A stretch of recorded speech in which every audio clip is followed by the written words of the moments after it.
people here tonight, so I'm honored that you all showed up. Given the temperature, it might be well to talk a little bit about what used to be called global warming. It definitely seems to be apropos at this point. And the essence of, would you turn it down a little bit?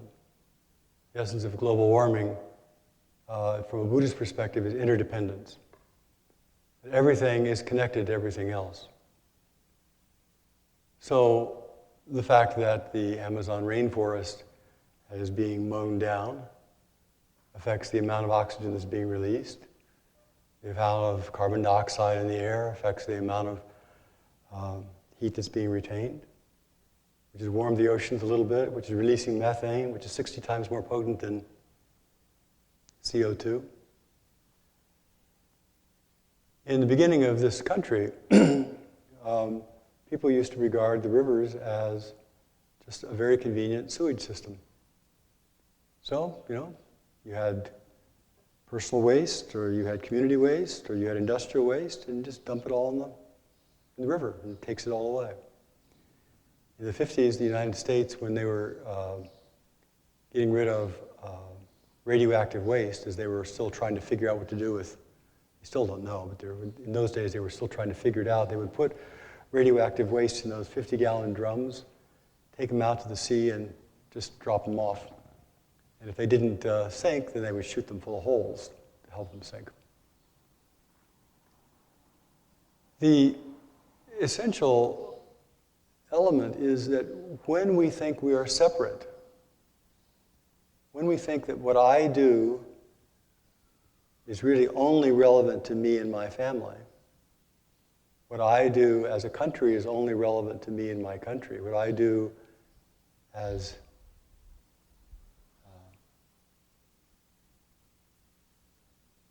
a business, or as an individual, or as a community, then we are missing an essential truth. The essential truth is we are all completely interpenetrated. So, as Thich Nhat Hanh likes to say, the fact that we have this little stand here is because we have the tree, and we have the tree because we have water, minerals, and because we have sun. So in a way, this particular little stand here contains all those things. We can look at it linearly from past to future, or we can look at it in the present moment. So from a Buddhist perspective, our ability to see the interconnection, the interrelationship of all things at both a mechanical level and at a deeper level, which we'll talk about in just a moment, is one of the essential qualities for a healthy human life. Mechanically, we can all see how there is only so much fresh water going around the world, or that our thin layer of atmosphere is so small, and if somebody in China, belches out enormous amounts of smoke or radioactive waste or whatever, and it blows to the West Coast, it affects all of us. We can see all that very, very easily, although people who are making laws often think that somehow we're separate. I was reflecting also upon, there is a movement in Texas, I think, to have Texas withdraw from the Union. They got enough money and they got enough oil and they can buy whatever they need and get rid of all the harassment of everybody else telling them what to do.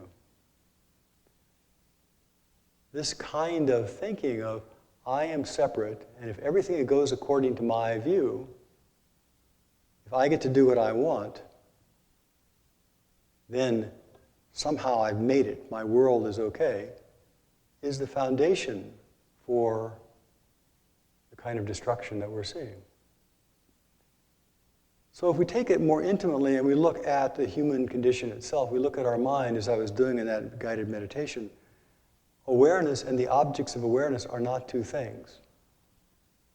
So we're aware of this inso, the circle up here, and we're aware of the circle at the circle. We don't tend to be aware of something, you're not aware of that inso in your hand, or in your feet, or in your left shoulder, or in your left ear, or in your nose. We're aware of things at the experience of the thing. We're aware of our foot in the foot. Now, scientifically, we talk about neurons, and we talk about brain functioning, and we talk about the neuroanatomy of consciousness, although nobody knows what consciousness is. But experientially, when we're aware of something, we're aware of it at the place that we're aware of it. When we're aware of something, we're aware of the floor, we're aware of the floor right here. We're not aware of the floor behind my eyeballs. So as we practice and as we are meditating and we begin to less and less live in our dreams, our fantasies about how things might be, our stories that we've made up, and we're more and more able to be present with the way things are, and we open our awareness, everything is our life. Everything is our life. What that means is we are connected to everything. So my mind and all of you, my awareness of all of you are not two things. My life and all of your lives are intertwined, interpenetrated. Both on a mechanical level, because there's so much calcium going around, and all of us are probably, have some of Darwin's and Jesus's and the Buddha's and Socrates' calcium floating through our own bones. We have that kind of interpenetration. But because awareness itself is the common denominator for a human life. We think often when we're practicing, oh yes, I'm out there, or you guys are out there, and I'm in here, and I'm going to get this act together. And, on one level, it's, of course, very, very appropriate to be ethical and be clear-minded, to be centered in your own body. But that is not the deeper level of practice. The deeper level of practice is, I am awareness itself, and every body and everything I see is part of that awareness. And so when we are able to touch this level of practice, and it's a direct experiential level, it's not an idea, it's a direct experiential level, that who I am is not some homunculus inside there. Who I am is not some small thing. It is the vast awareness itself. And in that awareness, of course, thoughts go through, and emotions go through, and hands go through, and bodies go through, and floors go through, and light goes through, and sound goes through, the birds go through, and the whole earth goes through, and we look up at the sky, and we see the stars and the galaxies all go through. That our true nature of awareness is not some small, insignificant thing. It colors and shapes the world that we're in. So from that perspective, when we begin to see awareness in that level, then how we deal with all the very things of this world, all the little bits and pieces, because it's all our life. There's a respect, there's an appreciation, there's a care, there's a kind of acceptance. It is this awareness that so much in our culture is lacking. Our culture is just being fragmented by, I am right and you are wrong. I am right and you are wrong. I am right and you are wrong. I am right and you are wrong. I'm right and you are wrong. I'm right and you are wrong. And then people eventually say, I'm sick of this. But that too is part of awareness. That too is part of awareness. To even hold the chaos of the world in our own awareness, to even hold the fragmenting nature of small-minded human beings in our awareness, is part of the spiritual practice. So the great spiritual teachers throughout the ages have been able to hold this very, very big awareness and accept the human condition and respond and deal with the human condition as it is without being thrown off, because it's all awareness. It's all my own life. So from a Dharma perspective, we keep emphasizing practice, look at the nature of your own mind. First step of Dharma practice is you stabilize your own awareness, you stabilize your own being by learning how to be in the present moment, by not living in your thoughts about the past and the future, by bringing yourself so that you have a centered way of being in the moment, which is calm, it has an equanimity to it, You open your heart up so it's infused with loving kindness. But then you have to open your awareness up so it's all inclusive. Nothing's left out. When we can touch that, interesting things can happen. Interesting things can happen. One of the primary sutras, one of the primary teachings of the thread of Buddhism that we are part of, is the Heart Sutra, the heart of perfect wisdom. The Heart Sutra is not only the kind of heart of being, one meaning of it, the kind of core of being, the core of wisdom, but it's also the kind of essence, the essence, the heart of all things, heart of perfect wisdom. The heart of perfect wisdom starts off, the Bodhisattva, the saint, the archetypal energy, the beneficent being, the enlightened wisdom being. Bodhisattva, Bodhi is enlightened and Sattva means being. So the enlightened being, the awakened person of Avalokiteshvara. Avalokiteshvara is the Sanskrit name for Kuan Yin or Chenrezi or Kanon or Kanzeon. The Bodhisattva, the enlightened being of compassion. And in this tradition, it's the archetypal energy. It's represented as the archetypal energy of the compassionate forces of the whole universe. And the compassionate forces of the whole universe are fundamentally the fact that we're alive. The fact that you exist is an act of compassion beyond anything you've ever conceived of. The very fact that we have been given life is nothing but compassionate expression. There's lots of other levels of it, but that's one level. Bodhisattva of compassion, from the depths of deep wisdom, saw the unfixed nature of all things and sundered the bonds that cause suffering, dukkha.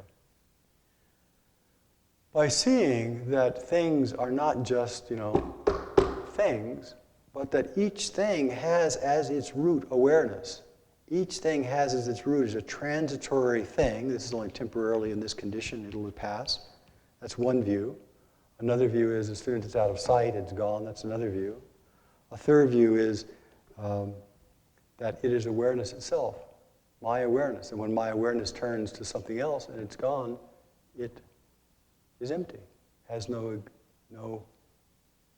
thingness. Things do not exist unless we're aware of them. We have no awareness of things. They don't exist. We don't know if they exist or not. They come back into our awareness. There it is. It appears with awareness. It disappears out of awareness. It's the nature of things. We think in our minds, oh yes, this is a solid thing. This thing exists throughout time. This thing is, a permanent lump right here, or at least a permanent lump for the next, 60 days. But really, it is composed of awareness. It is our awareness itself. So the Bodhisattva of compassion saw that everything is composed of awareness. And it's not fixed. Not fixed. So that means that even global warming is not fixed. That means our life in all the boxes that we put ourselves in, all the small-mindedness that we have, all of the brokenness and inadequacy that we feel is not fixed. It's all part of the great movement of life. And as our awareness becomes larger, as our awareness becomes more vivid, as our awareness becomes, as we move from the place of being a lump to being awareness itself, then interesting things begin to shift.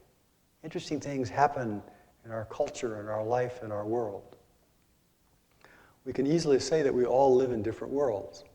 No one knows what it's like to taste in your mouth. No one knows what it's like, how your feet feel right this moment. We project and we think, oh, they're probably hot or numb or whatever, but who knows? Nobody knows. The only thing we really know is our particular awareness of our world. It permeates our world. And everybody else, in a way, lives in a different world, and we just overlap in awareness.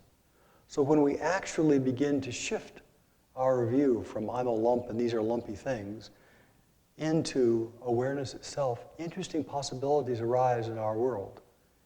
Some people live in worlds of great expansiveness and brightness and light, and some people live in worlds that are shrivelly and small and dark and hard. They're not the same world. So practice is about how do we stabilize the mind, come into the present moment, live ethically, open our awareness, and see what is the great mystery that can come through me. What is the great way that my life can unfold in ways I never imagined, insights I never thought I would have, things I never believed, and yet I've now experienced them. So this particular teaching of awareness and spaciousness is a teaching of infinite creativity. We tend to get old and we write our lives off, or we tend to get in a real box and we write our lives off, or we tend to have some brokenness and we write our lives off. But this particular teaching is one of infinite creativity. Who knows what you're going to experience? Who knows what's going to come forth from you? Who knows the vivid nature of your own life? And so on that basis, we can have cooperation. On that basis, we can work with the way things are, doing our best to bring forth something that we can bring forth, be a benefit to help others. On that basis, things come not from in here, but they're drawn from out there. Our life becomes drawn from us. So I find that when I'm giving talks, for example, especially like this, when I'm not sure what I'm going to say, it's the people who are out there, it's all of you who draw out the particular teaching of that night. And so it's different each time. So please have deep faith. Have a deep confidence. Have deep appreciation of this life. And continue practicing in as skillful a way as you can. Everybody benefits. We clear up our mind. When our mind becomes large and expansive, everybody around us, and perhaps, definitely, those beyond us are touched. So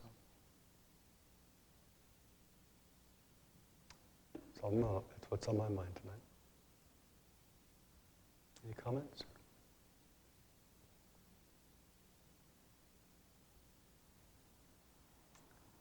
No?